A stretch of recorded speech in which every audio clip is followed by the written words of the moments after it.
chenro mari mar Rameny County. Yes, en Rameny County wamanyo jogeko ma ok ochung' nyakone ahinya, bende ok ochung' nyakone ahinya mondo mago mpaka chal mar Kisumu County siasa chako chwakore kaachiel koda ka gik moko kaka dhi mbele. Kisumu County mbele mare chal nade, governor mane ma Kisumu County dwaro gire Peter Nyang'nyong'o pod ber tayo Kisumu County koso chopo saa mar mondo mi wile dwaro kod jomoko bende josiasa mochung' e Kisumu County kare. Nyinga en Haron Otieno, wendona en okile Kamaloka Ken Amondi. In fact, sani jopiny chako miye nying moro manyien, mtetezi mar wanyonge, nikech cases mathoth mokale nego dikota bende nyaka wapenje mago mamulo japiny. Nyinga en Haron Otieno, machiegni chenro mari mar Rameny County. Happy New Year jaduong'. Happy New Year, Haron. Yes, chako higa maber, Ruoth Nyasaye oritowa, wagone erokamano. Yes. Wakili, isebedo ka in e doho ring koni iri, ang'o matimore jaduong'?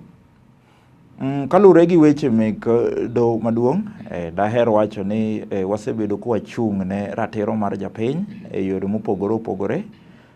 Higa mokalo ne wan gi cases mang'eny ni ng'eny gi sechegi warito judgment kaka brodhi, but nitiere moko ma bende wasebedo successful.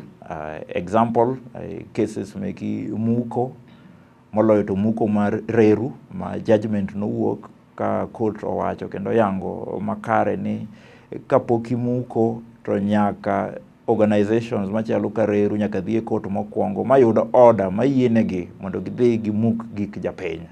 Mamana paro ni en judgment ma bro konyo kuma sani to bende higni moko mabiro go te. Macha nosewuok. Mano bende manochungo sana muko mane timore area ma Kisumu. Kia chakre bandani kiidho malo nyaka lela. Koro mano judgment manosewuok kendo nowuok e yo ma successful. Judgment bende nowuok mar kaluwore gi muko manitimo e town gi county government of Kisumu, to partly bende gi reru, to especially county government of Kisumu ne jo biashara ung'eyo manodari and such like things. Eto noko wuok maber nikech court nowacho ni chalo ne nitiere kaka noluong jogi ma gi participate e process mong'isgi ni county government dwa muko to ni onego gidar. Omiyo nok wamor gi judgment no, but kata kamano mane kaka judgment mar court nowuok. Ng'eny ji mane okine ka cases gi kikelogi to nyaka ikelgi through raia. To raia mane watiyo godo kwa file case gi ng'eny gi kanoneno ka gicha nowuok to ne gibedo gi luor. Itiyo gi tamoro kama kada na mdaweyo dhiyo ni rahia mane watiyo godo e file cases gi. Mano manyiso ni samoro jopiny ok ni kod chandruok, ine ma ni kod chandruok itiyo kod jopiny koso. Okine ka case aina cha jopiny manyaka kel. Yes. Matiye ni Aaron ka in mimuki, koro Aaron ka in mumuki moketho mwanduni, then in monego bini bire court. Yes. Koro matene wato rolwa en mani koro wanyalo tayo ni burani to watime mokicholo wage mora kaka public interest litigation. In pro bono. Exactly. Koro wan wadhira kamano. Yes. Koro in terms of intellect, research, gigo te wan mwatimo ni kendo wayalo ni case ni court. Mane gima na dwa penja dwa nito jogi kichuli pesa di samo tiri ng'at moro mane ni saniri mohinyore Kisumu gire moro no muka ta gire moro no kete kata chich ni gire moro koto godo chike yo makare. Gichuli pesa di koso nyala kwaiti di chungi dogo. Ngeni kum cases mawachogi magi gin public interest. Matene gin cases moriwo mohinyo Uganda. Ji mang'eny. For example, kikawo case ma Kisumu West, mar ji mani muko kia bandani all the way nyaka lela malo kucho. King'iyo families mane dhi bedo affected. Gin families made rom chiegni 5,000.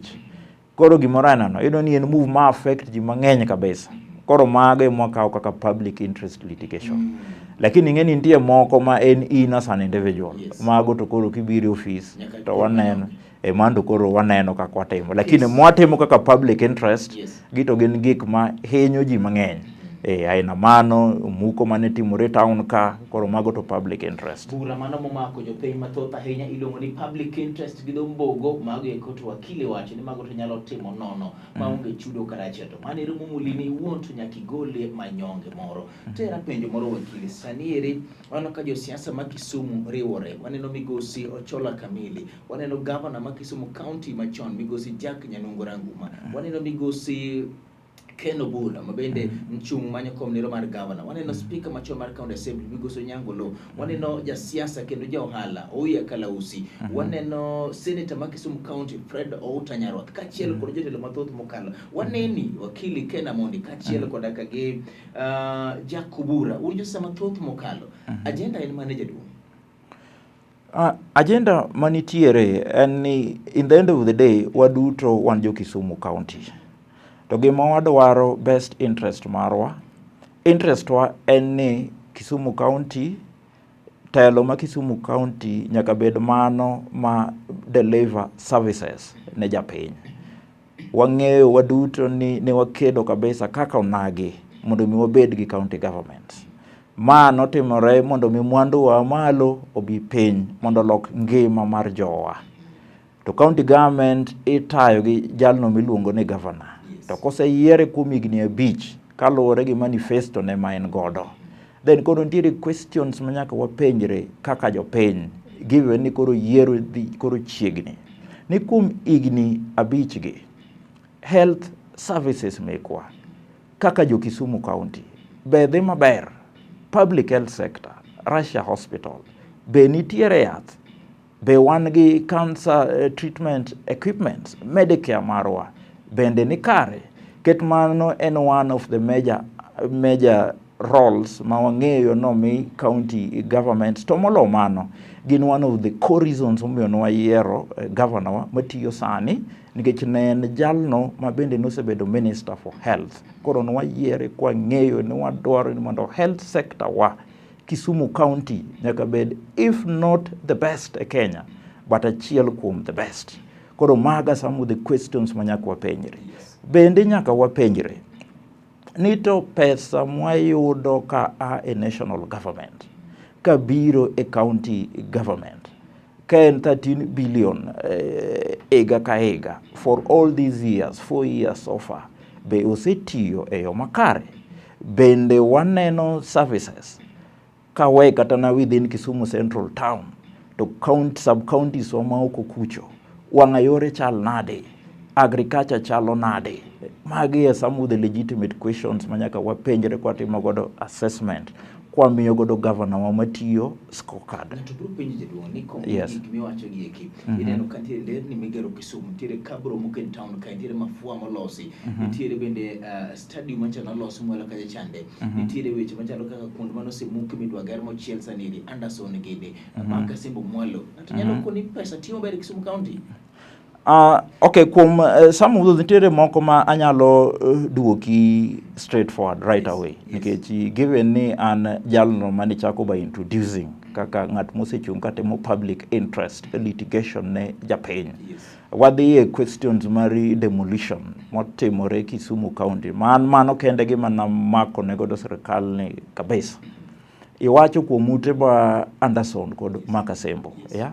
Waduto wang'eyo ni ji nodare utegi, omuki, ng'ato yudo nomi 94,000 or 100,000, mano timre more than a year ago. Up to today, seche mwa loseni, Aaron, bentiere gimoro amora mosetimore in those places. Onge. En kamo yugo, but sirikal En kamo wacho yugo ni no. gimanyo gimoketo lai makare mar timogi. Koro idaro ng'ato, Yes.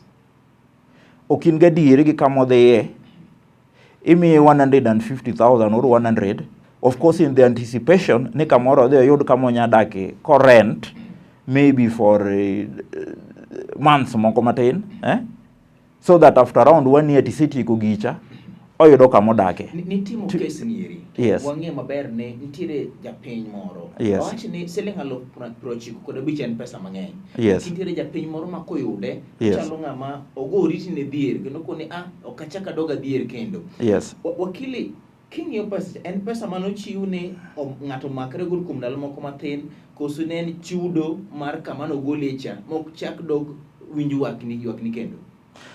Well, akia dynamics mane oti godo ki idaro ji from that particular place. Kaka ng'eye en ni kitimo gimoro aina no, mokwongo by the time idaro ji onego bed ni iseketo negi an alternative mar kama gidhiye. Yeah. One of the option would have been ni kamoro maybe kare muk one of the estates, but in the alternative plan in terms of financing, meanwhile, neji midaro kacha, makamoro oromogi survive within a duration midhi gedo godo. Mama tiende ni nyaki engage jogi conclusively kapoki daro gi bende kapoki muko gi. Miket negi plan ni, ipedh plan ni piny maler, mang'ani ong'e ni mae inde gi mwadwa gero ka. Gini dhi konyi nikech in the end of the day wada gero gik ma ultra modern. To gigi be kwasegero, in kaka ng'at manodak ka, probably wadhi miyi the first option in terms of occupation. Space ni kamoro is underutilized.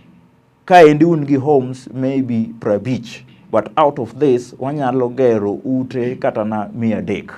But ibo miu first priority. Lakini in the meanwhile, karuji 100 mobedo affected gi. Kwa pimo time frame madhe kao gero godo gigi which is 1 year. To rent michulo oko kacha maybe is 15,000 or 20. Karakoro wami 20,000 ni for 1 year which is 200 and something. The understanding here is by the time 1 year ni rumo, intiere gi an alternative. Ng'ato biro penjo mairi wakili, nito seche ma iwacho magieki. Ne intiere tim kali kendo ne sero gavana Nyong'o mondo mine donje kom. Kuneno ka gik moko chako timore mok dhi kare. Bende kawe simbi migocho ne gavana, bende manye kode bura nyise ne jaduong' kaka okil kama loka. Gimitimo mani dhi kelo ni midhiero. Bende dir gavana jaduong'. Ingeni some of these things ne what discuss gi jo governor who are responsible for ni teach kitiyo in the end of the day nyaki bed gi structures. Ingeni government no yero governor to gol governor Ranguma. Ma somehow bende notiyo ne nikech kaka county ne wa exactly nikech ne wang'eyo ni governor Nyong'o biro gi structures matiyo makare. Matiende ni kangato nitiere any city manager to in the capacity mar running the city effectively. Kangato en minister for lands to ngache nigi capacity mar running gichango effectively. Kama systems tiye. To bende ing'eyo ni some of these things no watimo in terms of write-ups. We were even filing cases kobedo ni tek.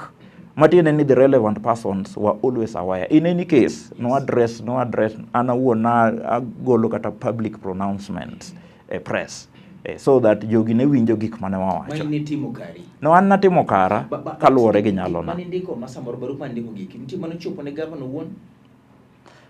Definitely. Ngeni all this documentation, the way my system matiyo normally is such that ki yoro gimoro to a relevant department. Yes, nyaka chopne. To in the end of the day, governor ema chair cabinet. Bino dwoko gigiki. Bino dwoko barua mora kada bana concern mora mane chopo ire. Ingeni responses wa mane wan godo particularly in respect to muko mar town nobedo from the county structure ka wacho ni gimatimo marach onge nikech no involve jopiny e public participation. Wakili be governor magusibi nyaka ne walos gi governor ne chon kabisa. I think after mugik ne nyalo bedo kilaro speaker, office ma speaker. Yes. Magik moko gi kata kasa moni go simu no maki.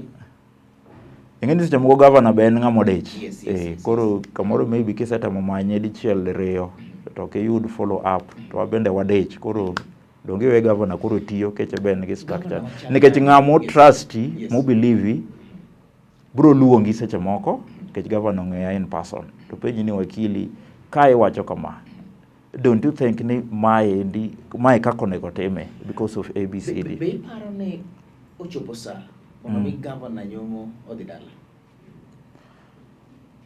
Gi pacha en ni kineno the way ma county government oseran go so far in totality, I think there's a massive failure to residents ma Kisumu County. Of course, governor enanyang nyongo. Koro kawacho ni it is a massive failure, yes. Then it means ni onego bed gi another option. Dana moro mantiere dala, massive failure en ng'at ma orem ma giminyalo timie onge. Ang'o momiyo migosi Kenda mondo kil Kamaloka wacho ni governor ma Kisumu County ngire Peter Anyang' Nyong'o koro rem telo mare kaka Kisumu governor. Dibedi ni nitiere gimoro ma kizungu ni personal interest kata wach moro e kinde kod governor koso en adieri minyalo siem moko ni ma to Kisumu kethore godo molo chutho. Governor machal nadi ma Kisumu dwaro kikalo pario gi pario kariniri kasudo mbele asto en Ken Amondi maleng' wacho no luoro piny tiere gimo manyo omanyango live chendo mari mar Rameny County and Haron Otieno.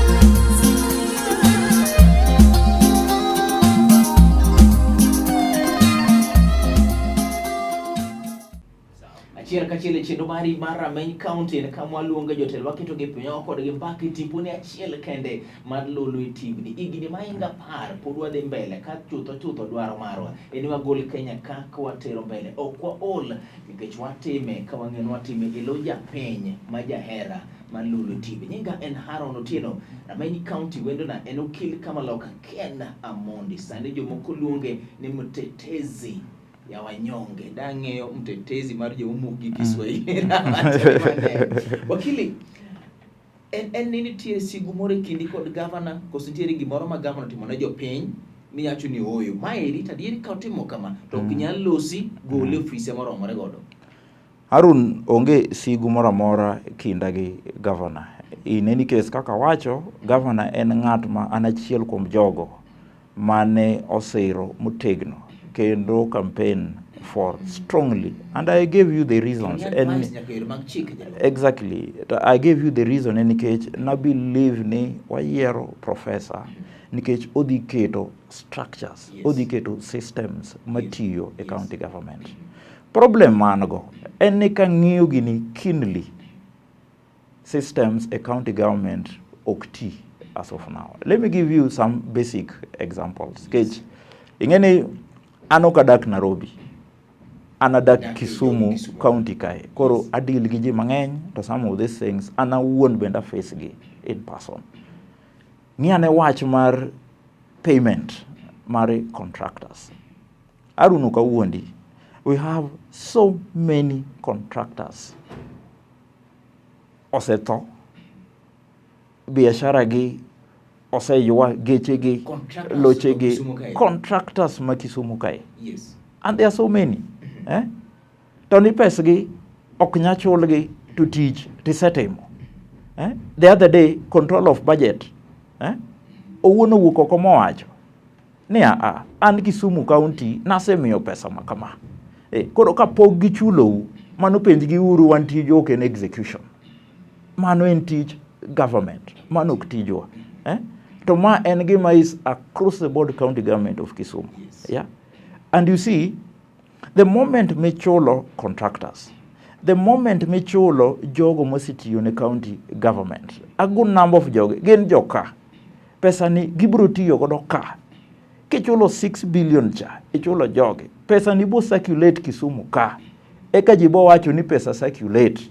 Yes. Ngacha bo nyiewo mana loka, obro mana gedo ka, oko bidhi nyiewo lo Karen, oko bitero pesa ne loka. You understand? Yes. Koro the moment mokidwar chulo jowa, local entrepreneurs, ni kata kichudo ten mana chudo moro ma king'eruok.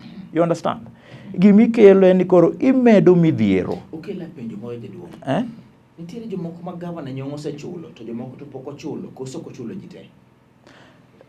Gimang'eni it is a third payments kacha is okay, jomoko bende chulo. I don't know what the problem is. Yes. But kine account ma pending bill nyaka nene Aaron inyaparo, was it 2018 kata 2019 ndalo corona.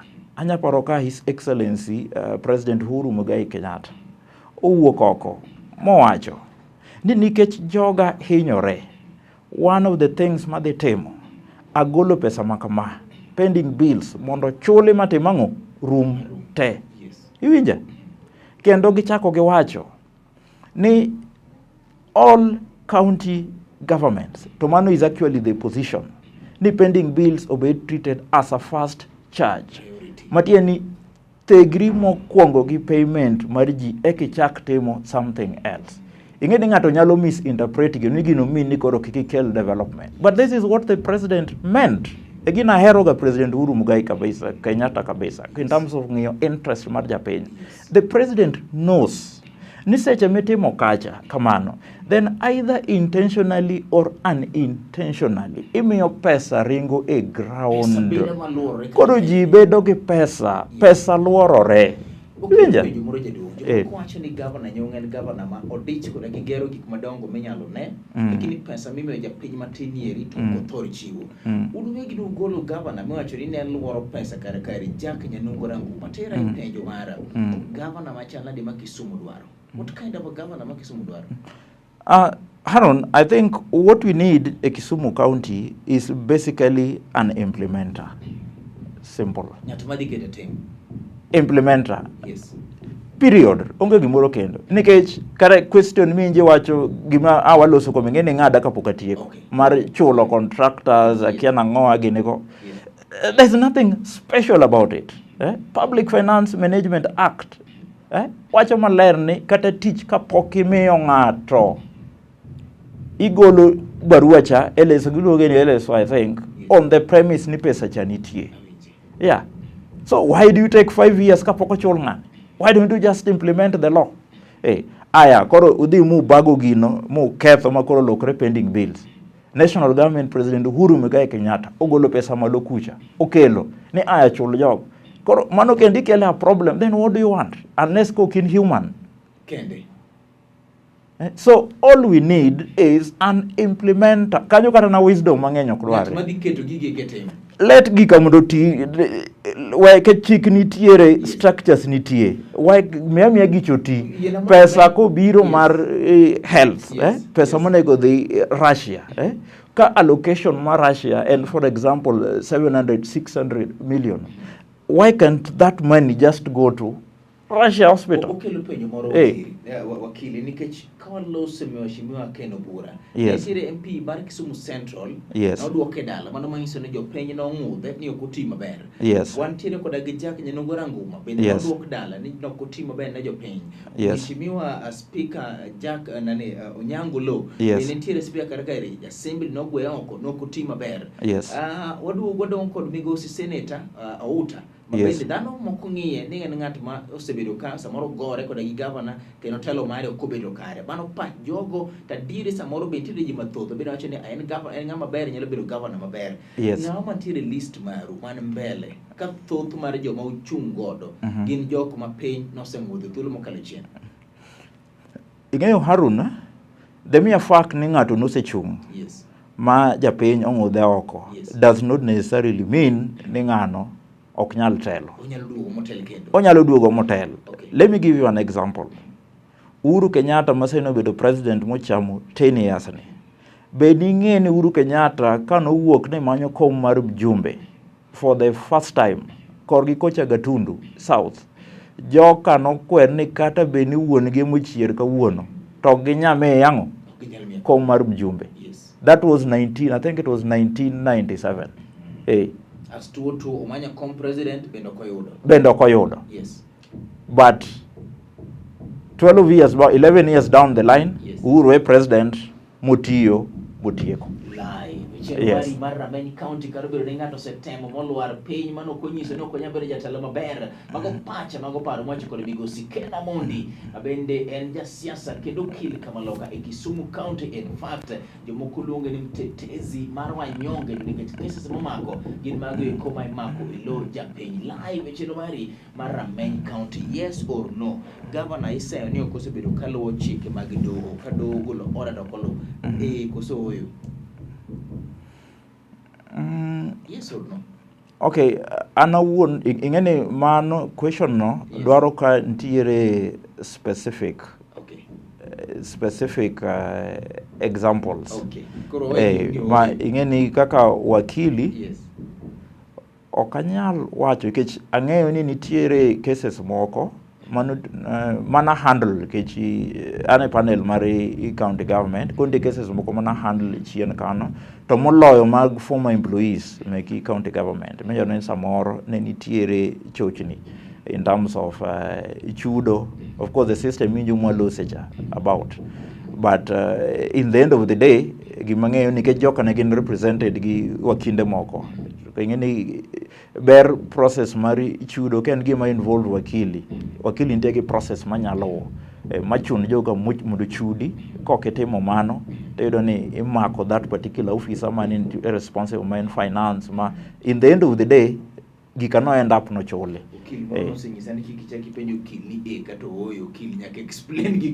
Exactly. Dakika ariyo kende modong kalure koda kage cameraman mara Dan. In ichungi imanya komoro ne jaduong katin kon mane lwasi mag siasa jekite kor governor koso kor team and bogebo. For now I think ani team dwaro ni mondo governor ogoloko for reasons magoloko kech gin reasons ma aparo ni gin so fundamental kaluwo to ma lor en kaluwore gi cases mana na wuon na handle ayale court nikech aneno ji mang'eny an gi evidence mar ji mang'eny mane timo biashara e town ka sano chuno dhi dala nyithindo ok nya dhi school nyithindo nong'io somo town ochudo ng'ato koro nyaka dhi dala kuchonge biashara motimo nitiere ji mosetho because of that. Ang'eyo gima timore in terms of pending bills, contractors, osipega, some have even died, gigi oseywa, and I think ni mano is not in keeping with the principles mar social democracy machama mar ODM ochung'ne. Mar ariyo bende ang'eyo ni magi gin gik mayot timo. You only need to have the will to implement. Nikech nitiere chik pesa bende nitiere which needs monego be nitiyogo itimo godo payments monego be nitimogi. It is for those reasons momiyo awacho ni surely nyaka wabed uru gi change mondo wabed gi at least a governor ma en reasonable moso in terms of not just implementation mar chik kaka en, but mabende nyalo espouse or manyalo bedo gi principles make social democracy. Kata kikelo maendeleo, but obedo maendeleo ma make sure ni japiny ni especially ng'at man piny bende ng'iyo kare e yo maber mondo kata ka wadongo to wadongo wate kamoro achiel. Ichungi manyo komani. An amanyo kom mar Kisumu Central constituency yiero mabiro, but kaka ibi wachono sani wani formation mari aura yudo kore koro ang'eni in the end of the day wabro ng'eyo pattern gi direction mwabokawo. Sande jaduong' ng'eyo koda samoro maloso godo kaniri en incoming MP ba Kisumu Central kata speaker kata lemo mara bro yudo erokamano. Wachopo ni kuma chelo mari mar Rameny ka chapa doga tibe chieng' machelo kil kama loka Ken Amondi owacho ni Haron kalore koda gi cases gana buche gi komo yale doho sande japiny mose hinyore contractors mose to e Kisumu County kod pesa moko tigodo e yo makare okon en kod ranyisi duwenye manyiso ni governor Peter Nyang' Nyong'o nyaka dhi dala. Nyinga en Haron Otieno mago pache mago paro maro kil kama loka Ken Amondi. Thank you.